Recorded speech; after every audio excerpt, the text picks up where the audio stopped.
Morning, everybody. It's Friday, and we are going to do a second gem for the trigram of wind.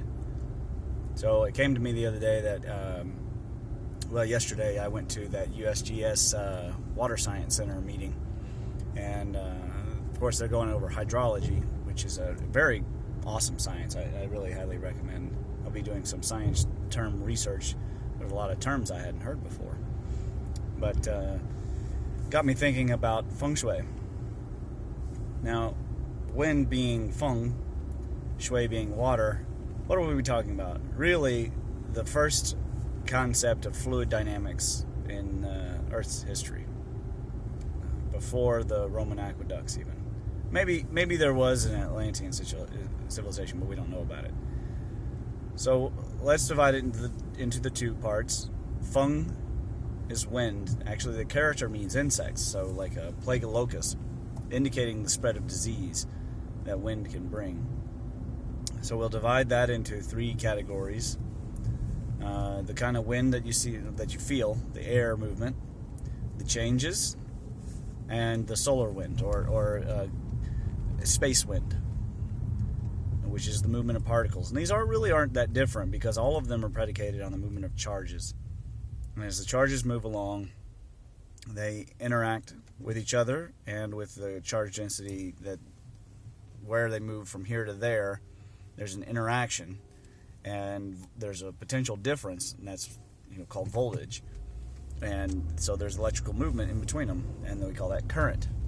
So that current, as it flows, if you divided a cross section, you'd call that, over time, you would call that flux. Well, flux is just another word for change. So now we're back to the changes again. So how do we use this? Well, you got to understand that there's different types of wind. You can see I'm wearing my napkin. Now, I'm wearing this scarf because I had been grappling this morning, and so my pores are pretty open, and there's a light wind out. Generally speaking, this wind isn't very dangerous. It is a creeping wind, but it's not usually very dangerous. If it were at nighttime when your chi started dropping, then it would be considered a lot more dangerous. There's my boy on the way to the clinic right now. Now back to water, Shui. Now, what interested me about the USGS meeting is that it all relied heavily on deductive sciences, which is fine because you get a lot of data, and the data tells you reality. They were creating these flood maps, and driving right to the field, you could see exactly where the water was, based on gauges and previously determined flood maps through bathymetry and LiDAR. However, that's all reactive. That's all after the fact. Feng Shui, as the Chinese envisioned it, is actually a matter of keeping things, making and designing things so that in the future they can not only handle the water, but they also improve human health.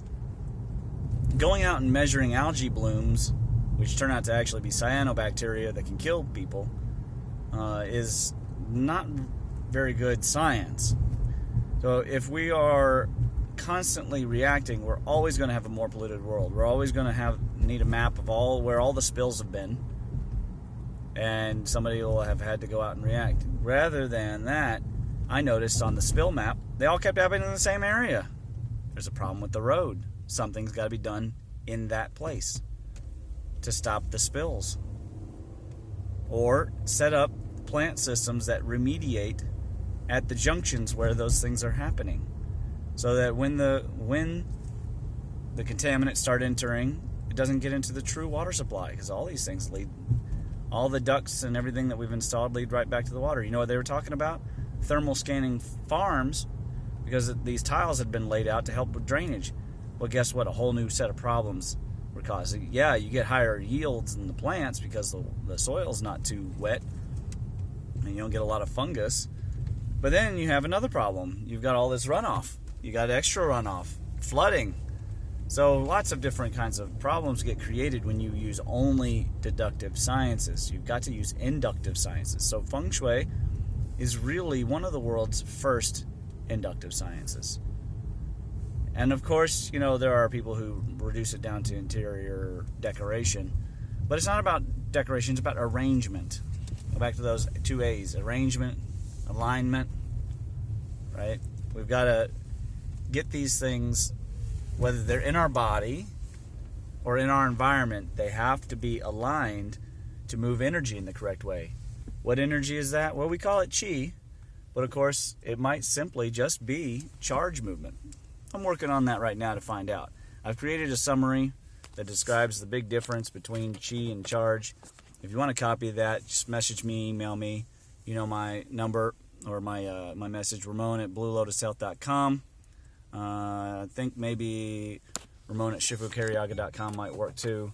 But just message me or come join us on Facebook. Come see us in the Mists of Time group. It is a closed group, so you probably have to message me first on Facebook, shifu.r.karyaga. And, you know, come in, we'll discuss all these interesting sciences. I'm also thinking about starting a Facebook group devoted to just to standard sciences, proven real sciences, which means they're repeatable, testable. You know, they're based on something hard, right? Not cosmic big bang nonsense. So try out the Feng Shui. Don't just clean your house.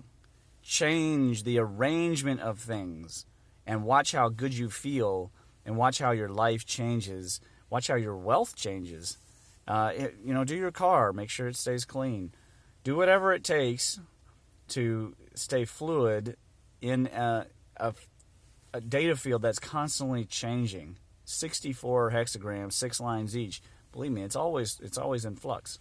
Try that out.